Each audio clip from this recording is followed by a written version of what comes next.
A stable goalkeeper is the foundation for a good performance in any football team. Andre Onana has indeed proved to be stable in the past couple of games. Now, the latest was, I think, hitherto unseen. I think this was the best save from Onana since he joined Manchester United. That double save against Fenerbahce, trust you me, I mean, he has had several good ones, but that one for me is ranking now highly, highly, highly on the list. Welcome to United Road Sport, and in this video, I'm here to look at Andre Onana and his involvement and performances and what they would mean to Man United and where we're headed. Now, look, it's wrong for us to dwell on what's going wrong with the team and not give credit to the positives that are happening. If there is one major positive with Man United now, I think it is the increasing confidence of Andre Onana.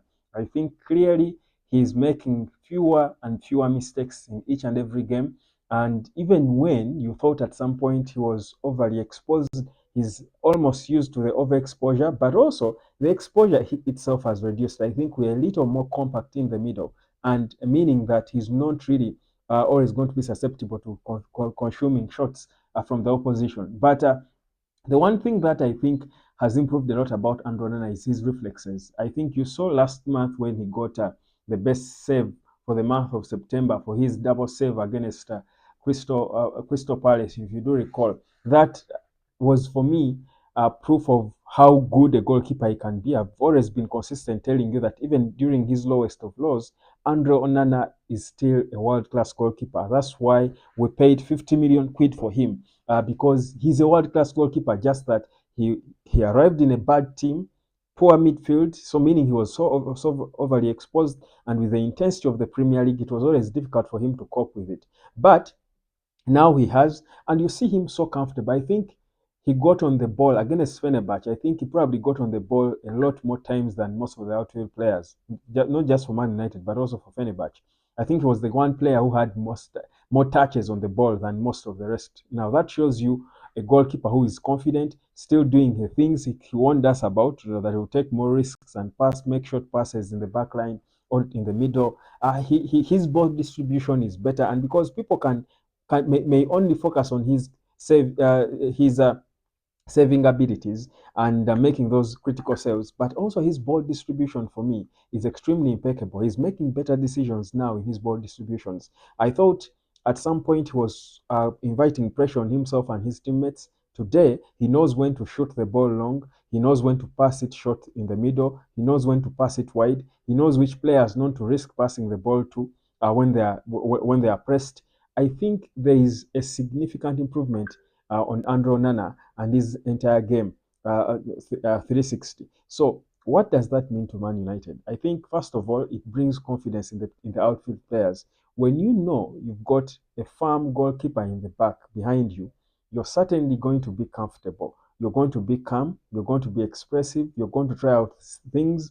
Your talent will come out because there is less pressure on you. But it is always going to be difficult for you to play and concentrate on your game if you know you've got a leaking goalkeeper behind you. So for me, that's a big, big improvement on the team. And I think now the talk of him being benched and then we give Baindio a chance and stuff is is uh, is coming down. You want to give it to Eric Ten Hag for trusting him and keeping him there, because if he hadn't, perhaps by now he would have been completely destroyed. So you want to give credit to Eric Ten Hag for consistently being patient with him, because he knows how difficult it is to adopt from playing in the Serie A to replacing David De Gea, who was just the season before the Golden Glove winner. It's always going to be difficult. But Onana, I think, has taken it by storm. And you can see his body language. He's more calm. He's more concentrated. But also, I feel like he's not playing in his head anymore. Uh, the excitement of being a Man United player, I think, has phased out. I think he's now used to the fact that he's a Man United player. He no longer plays for the gallery.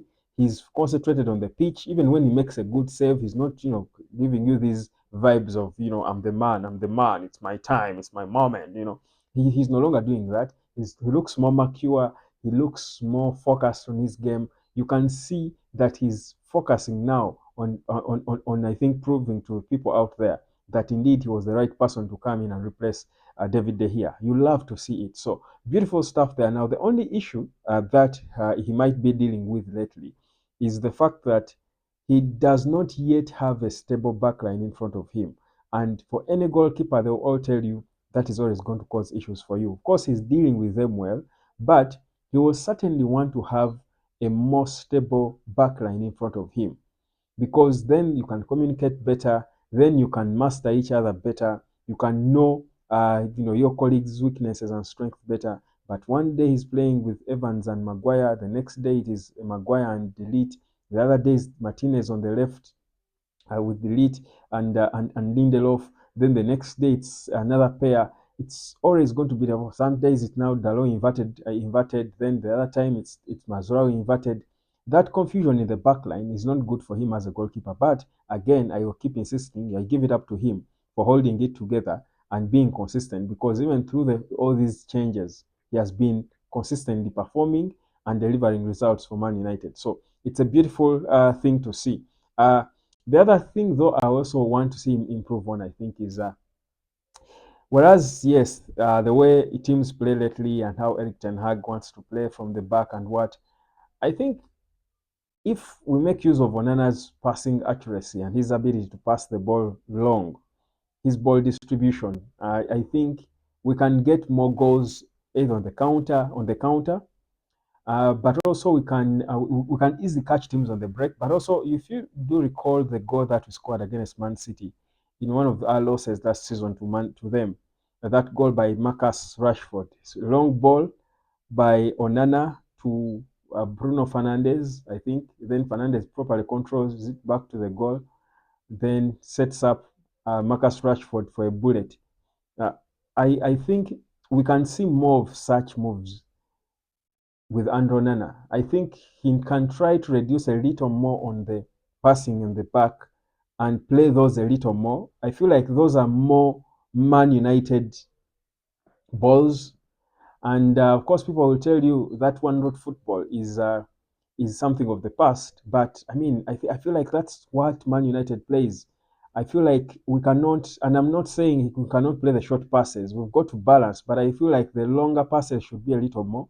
We make use of the width, stretch the opposition, make use of Hoyland's hold-up play, make especially against certain opponents because of his size and his physique. Make use of his hold-up play with those long balls, fight for the second ball, make use of ease the pressure, because I think our midfield and backline has got to calm down a little bit. We've taken in a lot of a lot of pressure through the middle, that I think with those more of those long passes we shall calm down a little. Now debates have been going on about Onana and David Raya. Of course, David Raya picked up his form and stuff, and comparisons would always be there. Comparisons are part of the game. You don't want them, but they're part of the game. I think it's part of the banter that makes us love the beautiful game. But people are comparing Onana with Raya now. The reality is, Raya has never got to where Onana was at his peak. I think Onana is a world-class goalkeeper, has been for a long time. This is a Champions League finalist. No wonder Man United paid, is it 50 million or 51 million quid for him? So it was just a case of, a new arrival, new country, new league, winter, everything. I mean, a bad team, you're fitting the shoes of a big goalkeeper. It was always going to be a difficult start for Andrew Onana. Just that the Man United supporters don't care. They will expect you immediately to start performing. But I realize consistently that when players just join the Premier League, it's always going to, only a few players will instantly hit. Some never do. We've seen players who came as the greatest players perhaps to ever live from the teams they joined. I talk about Di Maria and the likes, and they have completely failed. So the Premier League, there are no guarantees with the Premier League. So I felt like we're a bit unfair on Andrew Nana, but I like that. I mean, his personality and his character kept him there, and he's performing now. I think for me, Onana is a better goalkeeper than David Raya.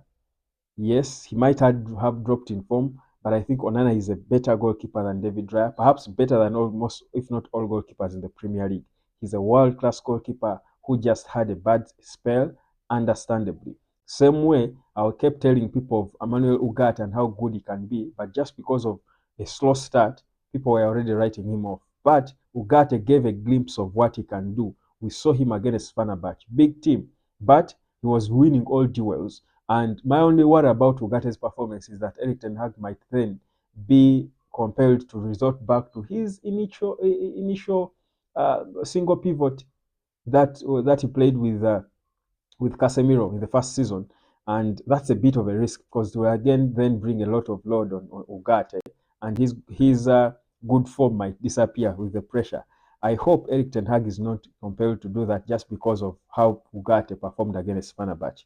That said, I think there are some significant improvements when it comes to individuals at Manchester United. My name is Webb. This is the United of Sport. Like, share, and subscribe. I do hope that Onana and Ugarte maintain their form against West Ham in London on Sunday. We'll talk about that game more. Like, share, and let me catch you later. Cheers.